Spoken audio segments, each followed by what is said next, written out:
Hello student, welcome back to Diya coaching classes. मैं जानती हूँ आप सभी बेसब्री से इंतजार कर रहे थे article of Indian constitution MCQ series part 2 का। पार्ट 1 वीडियो जो है वो ऑलरेडी अपलोड कर दिया है, कल जाके देख लीजिए अगर नहीं देखा है। साथ ही में जो स्टूडेंट नए हैं उन्हें मैं बता दूं कि हमारे चैनल पर article of Indian constitution MCQ 7 days series चल रही है, जिसमें एवरी डे 3 PM एक वीडियो अपलोड होगा जो कि सिर्फ आर्टिकल ऑफ इंडियन कॉन्स्टिट्यूशन का होगा। सिर्फ एमसीक्यू सॉल्व नहीं करेंगे हम, यहाँ पर डिटेल एक्सप्लेनेशन, एवरी एमसीक्यू का डिटेल एक्सप्लेनेशन यहाँ पर आपको मिलेगा, जो कि आपके एग्जाम के लिए बहुत हेल्पफुल है। अगर आप न्यू हैं तो चैनल को अभी सब्सक्राइब कर लीजिए, नोटिफिकेशन बेल जरूर दबा देना, ताकि जब भी यानी एवरी डे 3 PM जब मैं सीरीज का वीडियो अपलोड करूंगी तो आप लोग उसे देख सकते हैं। स्टार्ट करते हैं आज का। तो यहाँ पर हमारा क्वेश्चन नंबर 1 है, संविधान के किस अनुच्छेद में राज्य के नीति निर्देशक तत्वों यानी डीपीएसपी का वर्णन है? संविधान के किस अनुच्छेद में राज्य के नीति निर्देशक तत्वों डीपीएसपी का वर्णन है? ऑप्शन ए अनुच्छेद 12 से 35 में, ऑप्शन बी अनुच्छेद 36 से 51 में, ऑप्शन सी अनुच्छेद 51 क्लोज ए में, या ऑप्शन डी अनुच्छेद 1 से 4 में। तो यहाँ आपका ऑप्शन बी जो है अनुच्छेद 36 से 51 में डीपीएसपी यानी राज्य के नीति निर्देशक तत्वों का वर्णन किया गया है। इसके रिलेटेड कुछ पॉइंट जो एग्जाम में पूछे जा सकते हैं, जैसे ये सरकार के लिए सलाह की तरह है कि देश कैसे चलाना है, ये याद रखना है आपको। इन्हें आयरलैंड के संविधान से लिया गया है। काफी क्वेश्चन पूछे जाते हैं कि पर्टिकुलर जो आर्टिकल्स हैं वो कौन से संविधान से लिए गए हैं, तो आयरलैंड से लिए गए हैं डीपीएसपी। ओके, अगर सरकार इन्हें लागू न करे तो आप कोर्ट नहीं जा सकते। जैसे कि अगर फंडामेंटल राइट सरकार लागू नहीं करती है तो आप सीधा कोर्ट में जाके रिट पेश कर सकते हैं, लेकिन अगर डीपीएसपी सरकार लागू नहीं करती है तो आप कोर्ट नहीं जा सकते, क्योंकि वो आपके अधिकार नहीं है, यानी फंडामेंटल राइट्स नहीं है, वो सिर्फ एक सलाह के रूप में है संविधान में। इनका मकसद भारत को एक कल्याणकारी राज्य बनाना है, और ये संविधान के भाग 4 में लिखे गए हैं। याद रखना है कि काफी क्वेश्चन पूछे जाते हैं कि कौन से भाग में कौन से अनुच्छेद जो है उनका वर्णन किया गया है, तो डीपीएसपी जो है भाग 4 में दिए गए हैं। क्वेश्चन नंबर 2 जो आपका बहुत इंपॉर्टेंट है, 6 से 14 वर्ष के बच्चों के लिए शिक्षा का अधिकार किस अनुच्छेद में है? 6 से 14 वर्ष के बच्चों के लिए शिक्षा का अधिकार अनुच्छेद किसमें वर्णन किया गया है? तो यहाँ पर आपका ऑप्शन ए है अनुच्छेद 21, ऑप्शन बी है अनुच्छेद 21 क्लॉज ए, ऑप्शन सी है अनुच्छेद 45, और ऑप्शन डी है यहाँ पर अनुच्छेद 51। तो यहाँ आपका ऑप्शन बी अनुच्छेद 21 क्लॉज ए यानी आर्टिकल 21 क्लॉज ए राइट हो जाता है, जिसमें 6 से 14 वर्ष के बच्चों को शिक्षा का अधिकार दिया जाना है, वो वर्णन किया गया है। पॉइंट देखिए, इसे 86 यानी 46वें संशोधन 2002 में जिसे किया गया था उससे जोड़ा गया है, मतलब 86 अमेंडमेंट से उसे जोड़ा गया है संविधान में। कब था 86वां संशोधन? 2002 में किया गया। अब पढ़ाई करना बच्चों का कानूनी अधिकार है, कोई मना नहीं कर सकता है इसे। सरकार को मुफ्त में पढ़ाई का इंतजाम करना ही पड़ेगा, क्योंकि संशोधन में लिखा गया है।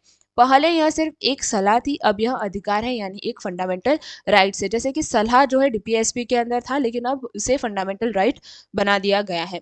इसे जीवन के अधिकार यानी राइट टू लाइफ में जोड़ा गया है, मतलब साथ ही रखा गया है, ताकि उसे हम देख सकते हो। आर्टिकल 21 हमारे लिए बहुत इंपॉर्टेंट हो जाता है, और क्लॉज 1 आर्टिकल 21 क्लॉज 1 के अंदर एजुकेशन का संशोधन जो है वो करके उसमें जोड़ दिया गया है। क्वेश्चन नंबर 3 देखिए, संसद की संयुक्त बैठक यानी जॉइंट सिटिंग बुलाने पर का पावर किस अनुच्छेद में है? संसद की संयुक्त बैठक, जिसे हम जॉइंट सिटिंग बोलते हैं, बुलाने का पावर किस अनुच्छेद में है? अनुच्छेद 110 में, अनुच्छेद 108 में, अनुच्छेद 112 में, और अनुच्छेद 123 के अंदर। तो यहाँ आपका ऑप्शन बी अनुच्छेद 108 बिल्कुल सही हो जाता है। जॉइंट सिटिंग का पूरी तरह से जो वर्णन है वो आपको 108 अनुच्छेद में मिलता है। देखिए, रिलेटेड आपको याद रखना है उसके रिलेटेड कुछ। देखिए, जब लोकसभा और राज्यसभा में किसी बिल पर झगड़ा हो जाता है ना, किसी बिल पे झगड़ा हो जाता है, तो दोनों ही जॉइंट मीटिंग बुलाई जाती है, ताकि दोनों का जो प्रॉब्लम्स है, जो भी चीज़ है, वो सॉल्व की जाए इस मीटिंग में। इसे बुलाने का आदेश सिर्फ राष्ट्रपति ही दे सकते हैं, मतलब कोई और आदेश नहीं दे सकता। अगर ज्वाइंट मीटिंग बुलानी है तो उसका आदेश राष्ट्रपति ही देते हैं। इसकी अध्यक्षता हमें लोकसभा अध्यक्ष यानी जो लोकसभा के स्पीकर होते हैं वही वहां पर अध्यक्षता करते हैं। धन विधेयक मनी बिल के लिए कभी भी संयुक्त बैठक नहीं बुलाई जाती है। ये इंपॉर्टेंट पॉइंट है, याद रखना है कि मनी बिल या फिर फाइनेंशियल बिल के लिए कभी भी संयुक्त बैठक नहीं बुलाई जाती है। साधारण बिल पास कराने का यह आखिरी रास्ता होता है। अगर कोई बिल जो है वो पास नहीं हो रहा है, दोनों सभाओं में जो एकजुट या फिर एक मत नहीं हो पा रहा है, तो ये एक आखिरी रास्ता होता है कि बिल पास होना चाहिए। क्वेश्चन नंबर 4 इंपॉर्टेंट है कि संसद के सत्र और उसे खत्म करने की शक्ति किस अनुच्छेद में है। संसद की सत्र और उसे खत्म यानी डिसॉल्यूशन की शक्ति किस अनुच्छेद में है। अनुच्छेद 79 में, अनुच्छेद 85 में, अनुच्छेद 100 में या अनुच्छेद 123 के अंदर। तो यहाँ आपका ऑप्शन बी अनुच्छेद 85 यानी आर्टिकल 85 राइट हो जाएगा। इससे रिलेटेड पॉइंट देखिए कि राष्ट्रपति ही तय करते हैं कि संसद की मीटिंग कब शुरू होगी। दो मीटिंग के बीच 6 महीने से ज्यादा गैप नहीं होना चाहिए, जो कि ये एग्जाम में पूछा जा चुका सवाल है। राष्ट्रपति के पास ही लोकसभा को भंग यानी डिसॉल्व करने का पावर होता है। राज्यसभा कभी भंग नहीं होती, वह हमेशा चलती रहती है। सिर्फ लोकसभा ही भंग होती है, राज्यसभा कभी भंग नहीं होती है, याद रखना। साल में कम से कम 2 बार संसद मिलना जरूरी है, यानी ऑब्वियसली अगर 6 महीने से ज्यादा गैप नहीं होता है तो अगर एक साल में 2 मीटिंग तो होनी ही चाहिए। ऐसे तो 3 होनी चाहिए, 3 सेशन होते हैं, लेकिन अगर नहीं हो पाता है एक सेशन तो 2 सेशन तो करने ही होते हैं। क्वेश्चन नंबर 5 यहाँ पर है कि वार्षिक वित्तीय विवरण जिसको हम बजट कहते हैं किस अनुच्छेद में है। अनुच्छेद 110 में, अनुच्छेद 112 में, अनुच्छेद 280 में या फिर अनुच्छेद 360 के अंदर। तो यहाँ आपका ऑप्शन बी जो है बिल्कुल सही हो जाएगा, यानी अनुच्छेद 112 में वार्षिक वित्तीय विवरण जिसे हम बजट कहते हैं उसका पूरा ही जो वर्णन है वो 112 अनुच्छेद में कर रखा है। इंपॉर्टेंट पॉइंट देखिए, संविधान में बजट शब्द कहीं नहीं लिखा गया है, इसे वित्तीय विवरण ही कहते हैं। बजट शब्द का यूज नहीं किया गया है संविधान में, याद रखना। इसमें सरकार बताती है कि साल भर में कितना पैसा आएगा और कहाँ खर्च होने वाला है। इसे राष्ट्रपति की तरफ से संसद में पेश किया जाता है। बिना इस अनुच्छेद के पालन के सरकार 1 रुपया भी खर्च नहीं कर सकती है। यह हर साल फरवरी के महीने में पेश किया जाता है। अब देखते हैं क्वेश्चन नंबर 6। यहाँ पर देखिए इंपॉर्टेंट है कि सुप्रीम कोर्ट से सलाह लेने की राष्ट्रपति की शक्ति किस अनुच्छेद में। सुप्रीम कोर्ट से सलाह लेने की राष्ट्रपति की शक्ति किस अनुच्छेद में है। अनुच्छेद 124 यानी 124, अनुच्छेद 143, अनुच्छेद 129 और यहाँ पर अनुच्छेद 131। तो आपका ऑप्शन बी अनुच्छेद 143 यानी 143 आर्टिकल के अंदर सुप्रीम कोर्ट से सलाह लेने का, राष्ट्रपति जो सुप्रीम कोर्ट से सलाह ले सकते हैं, वो वर्णन किया गया है। किस किस तरह से और किन किन पॉइंट्स पे उनको उनकी सलाह लेनी चाहिए, वो सारी चीजें। अगर राष्ट्रपति को किसी कानून मामले में उलझन हो तो वे सलाह मांग सकते हैं। सुप्रीम कोर्ट सलाह देने के लिए मजबूर नहीं है, मना भी कर सकता है। राष्ट्रपति भी सुप्रीम कोर्ट की बात मानने के लिए मजबूर नहीं है। अगर उनको लगता है कि हाँ माननी चाहिए तो वो मानते हैं, नहीं माननी चाहिए तो वो नहीं मानते हैं। यहाँ पर किसी प्रकार का प्रेशर नहीं है। इसे परामर्शदात्री या क्षेत्राधिकार भी कहा जाता है। यह पावर सिर्फ राष्ट्रपति के पास है, किसी और मंत्री के पास नहीं है, ये याद रखिएगा। क्वेश्चन नंबर 7 देखिए, राज्यों के लिए हाई कोर्ट का प्रावधान किस अनुच्छेद में है। राज्यों के लिए हाई कोर्ट का प्रावधान किस अनुच्छेद में है। अनुच्छेद 124, अनुच्छेद 214, अनुच्छेद 226 या फिर अनुच्छेद 153। तो यहाँ आपका ऑप्शन बी अनुच्छेद 214 बिल्कुल सही हो जाएगा। इसका पॉइंट देखिए कि जैसे केंद्र में सुप्रीम कोर्ट है, यानी सेंट्रल गवर्नमेंट के लिए सुप्रीम कोर्ट है, वैसे ही हर राज्य में एक हाई कोर्ट होगा। संसद चाहे तो 2 राज्यों के लिए एक ही कॉमन हाई कोर्ट बना सकता है। ये आप बताइए कि कौन से वो राज्य हैं जिनका कॉमन हाई कोर्ट है, वो हमें कमेंट सेक्शन में बताइएगा। अनुच्छेद 226 के तहत हाई कोर्ट की मौलिक अधिकारों के लिए रिट जारी कर सकता है। जिस तरह से सुप्रीम कोर्ट रिट जारी करता है उसी तरह से हाई कोर्ट भी क्या करता है, रिट जारी करता है। वर्तमान में भारत में कुल 25 हाई कोर्ट हैं, आपको याद रखना है। इसके जजों की नियुक्ति भी राष्ट्रपति ही करते हैं। नेक्स्ट क्वेश्चन नंबर 8 है, वयस्क मताधिकार वोट देने की उम्र का उल्लेख किस अनुच्छेद में है। अनुच्छेद 324, अनुच्छेद 326, अनुच्छेद 325 या फिर अनुच्छेद 300। तो यहाँ आपका ऑप्शन बी अनुच्छेद 326 बिल्कुल करेक्ट हो जाएगा। वयस्क मताधिकार जैसे यानी वोट देने की उम्र का जो उल्लेख है वो 326 में किया गया है। यह गारंटी देता है कि 18 साल से ऊपर का हर नागरिक वोट दे सकता है। पहले 21 साल थी, जिसे 1989 में घटाकर 18 कर दिया गया था। जाति, धर्म, लिंग के आधार पर किसी को वोट देने से नहीं रोका जा सकता है। यह हमारे लोकतंत्र की सबसे बड़ी ताकत है। वोट देना हमारा एक संवैधानिक अधिकार है, याद रखना। ये पॉइंट नंबर 2 आपको याद रखना है कि कब जो एज है वो घटा दी गई थी 1898 के अंदर। क्वेश्चन नंबर 9 है, राजभाषा हिंदी और देवनागरी लिपि का उल्लेख किस अनुच्छेद में है? अनुच्छेद 351, अनुच्छेद 343, अनुच्छेद 348 या फिर अनुच्छेद 350 के अंदर। यहाँ आपका ऑप्शन बी अनुच्छेद 343 बिल्कुल सही हो जाता है। पॉइंट देखिए, यह कहता है कि केंद्र सरकार के काम भी भाषा हिंदी होगी। काम की भाषा क्या होगी? हिंदी होगी। लिपि हमेशा देवनागरी इस्तेमाल की जाएगी। अंग्रेजी को शुरू में सिर्फ 15 साल के लिए रखा गया, पर अब भी चल रही है। इसका मतलब यह है कि हिंदी राष्ट्रभाषा है, यह सिर्फ राजभाषा ऑफिशियल है। राज्य को अपनी अलग भाषा चुनने की पूरी आजादी है अगर उन्हें हिंदी नहीं आती, जैसे राज्यों की अलग अलग भाषा होती है इसीलिए। क्वेश्चन नंबर 10 है कि राष्ट्रपति शासन, जिसे हम प्रेसिडेंट रूल बोलते हैं, राज्यों में किस अनुच्छेद से लगता है ना? राष्ट्रपति शासन जिसे हम प्रेसिडेंट रूल बोलते हैं वो राज्यों में किस अनुच्छेद से लगता है? अनुच्छेद 352, अनुच्छेद 356, अनुच्छेद 360 या फिर अनुच्छेद 365। तो यहाँ आपका ऑप्शन बी 356 यानी आर्टिकल 356 यहाँ पर राइट हो जाता है। जब राज्य सरकार संविधान के हिसाब से काम न कर पाए तब यह लगता है। ये आपको याद रखना है कि कब प्रेसिडेंट रूल लगता है। जब राज्य जो है वो सरकार के संविधान के अनुसार अगर काम नहीं कर रही हो तो फिर वहां पर आर्टिकल 356 लगा दिया जाएगा।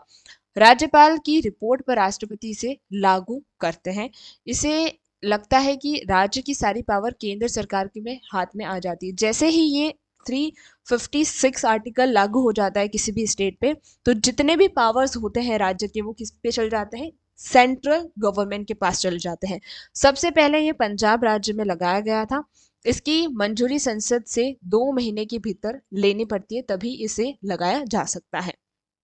क्वेश्चन नंबर 11 है कि संविधान का रक्षक कहे जाने वाले अभिलेख न्यायालय कोर्ट ऑफ रिकॉर्ड का अनुच्छेद क्या है? संविधान का रक्षक कहे जाने वाले अभिलेख न्यायालय का अनुच्छेद कौन सा है? अनुच्छेद 124, अनुच्छेद 129, ऑप्शन सी अनुच्छेद 131 और ऑप्शन डी है अनुच्छेद 141। तो यहाँ आपका ऑप्शन बी अनुच्छेद 129 यानी आर्टिकल 129 राइट हो जाएगा। देखिए इंपॉर्टेंट पॉइंट्स क्या है, सुप्रीम कोर्ट जो भी फैसला सुनाएगा उसे सबूत के तौर पर सुरक्षित रखा जाएगा। छोटे कोर्ट्स को सुप्रीम कोर्ट के फैसले को कानून की तरह मानना पड़ेगा। अगर कोई सुप्रीम कोर्ट की बेइज्जती करे तो वह उसे सजा दे सकता है। यही पावर हाई कोर्ट के पास अनुच्छेद 215 में भी है। तो आपको ये याद रखना है। यह न्यायपालिका की गरिमा बनाए रखने के लिए है। बहुत ही इंपॉर्टेंट पॉइंट है, याद रखिएगा। क्वेश्चन नंबर 12, नए राज्यों का प्रवेश या स्थापना करने की संसद की शक्ति किस अनुच्छेद में है? नए राज्यों का प्रवेश या फिर स्थापना करने की संसद की शक्ति किस अनुच्छेद में है? अनुच्छेद 1, अनुच्छेद 2, अनुच्छेद 3 या फिर अनुच्छेद 4। तो यहाँ आपका ऑप्शन बी अनुच्छेद 2 बिल्कुल सही हो जाएगा। आर्टिकल 2 में दिया रखा है। अगर भारत के बाहर का कोई इलाका भारत में शामिल करना हो तो इसका इस्तेमाल होता है किसका? आर्टिकल 2 का। जैसे सिक्किम को भारत में शामिल करने के लिए इसका प्रयोग हुआ था। यह पावर सिर्फ और सिर्फ देश की संसद के पास है। इसके लिए संविधान में बहुत बड़े बदलाव की जरूरत नहीं पड़ती। यह अंतर्राष्ट्रीय सीमाओं से जुड़े मामलों में काम आता है। कौन सा? आर्टिकल 2। क्वेश्चन नंबर 13 है कि भारत की सचित निधि जिसे कंसोलिडेटेड फंड बोलते हैं का उल्लेख किस अनुच्छेद में है? अनुच्छेद 267, अनुच्छेद 266, अनुच्छेद 280 या फिर अनुच्छेद 112। तो यहाँ आपका ऑप्शन बी अनुच्छेद 266 यानी आर्टिकल 266 राइट हो जाता है। यह सरकार का वह मुख्य बैंक खाता है जहां सारा टैक्स का पैसा जमा होता है। मंत्रियों की सैलरी और देश के सारे बड़े खर्च इसी खाते से होते हैं। इस खाते से पैसे निकालने के लिए संसद की अनुमति यानी अप्रूव जरूरी है। राष्ट्रपति, जज और सीएजी की सैलरी भी यहीं से दी जाती है। यह सरकार की तिजोरी की तरह काम करता है, आपको याद रखना है। क्वेश्चन नंबर 14 है कि आकस्मिक निधि कंटिजेंसी फंड का प्रावधान किस अनुच्छेद में है? आकस्मिकता निधि का प्रावधान किस में है? अनुच्छेद 266, अनुच्छेद 267, अनुच्छेद 280 या फिर अनुच्छेद 312। तो यहाँ पर आपका ऑप्शन बी अनुच्छेद 267 राइट हो जाता है।